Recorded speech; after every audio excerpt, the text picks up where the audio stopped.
માંડવીના તડકેશ્વર ગામના કસાઈનું કારસ્તાન. હેવાન કસાઈ પશુઓને લાવી પોતાના ઘરના વાડામાં કરતો હતો કટિંગ.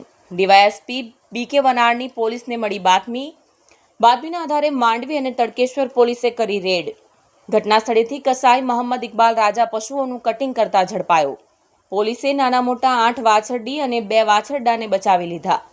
જોકે કસાઈ પાસેથી 450 કિલો ગૌમાંસ પણ મળી આવ્યું.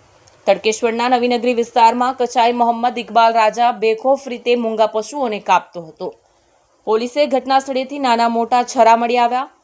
પોલીસે ઘાટકી કસાઈની ધરપકડ કરી ક્યાંથી લાવતો હતો પશુઓ અને કોને વેચતો હતો તે દિશામાં તપાસ શરૂ કરી.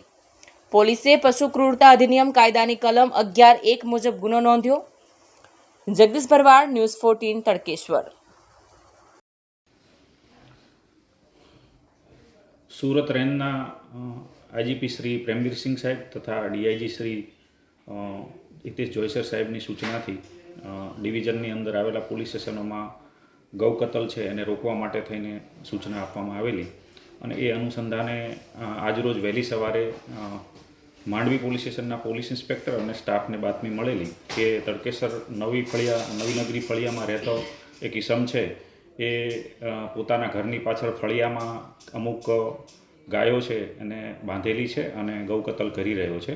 એ બાતમી આધારે પોલીસ છે એણે ટીમ બનાવી અને આજરોજ તડકેશ્વર ખાતે આ જે આરોપી છે મોહમ્મદ ઇકબાલ રાજા એના ઘરે રેડ કરતા એના ઘરમાંથી 450 કિલો ગૌમાંસ અને એના ઘરની પાછળ બાંધેલી કુલ 8 વાછડીઓ અને 2 વાછડાઓ એમ મળી કુલ 10 ગૌવંશ છે એ મળી આવેલ છે.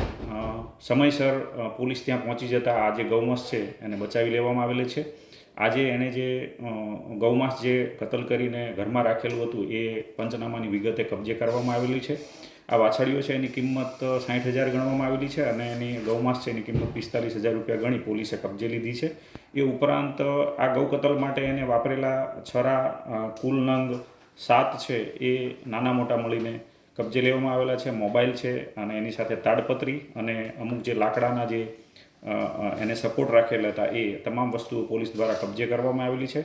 હાલ આ જે આરોપી છે એ પોલીસ કસ્ટડીમાં રાખી અને એની પૂછપરછ કરવામાં આવી રહી છે. આ ગૌ કતલ એને ગાયો છે ક્યાંથી મેળવી અને એને આ કતલ માટે એનો જે ગુનો છે એ આચરેલો છે એ દિશામાં તપાસ ચાલુ છે.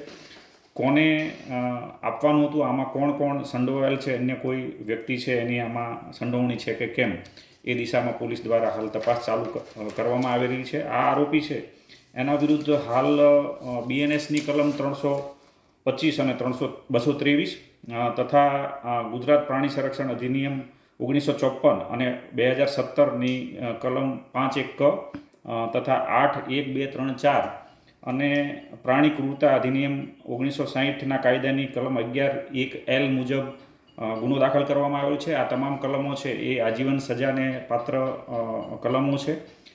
એટલે હાલ આ જે આરોપી વિરુદ્ધમાં ગુનો દાખલ કરી અને પોલીસ દ્વારા તપાસ ચાલુ કરવામાં આવેલી છે.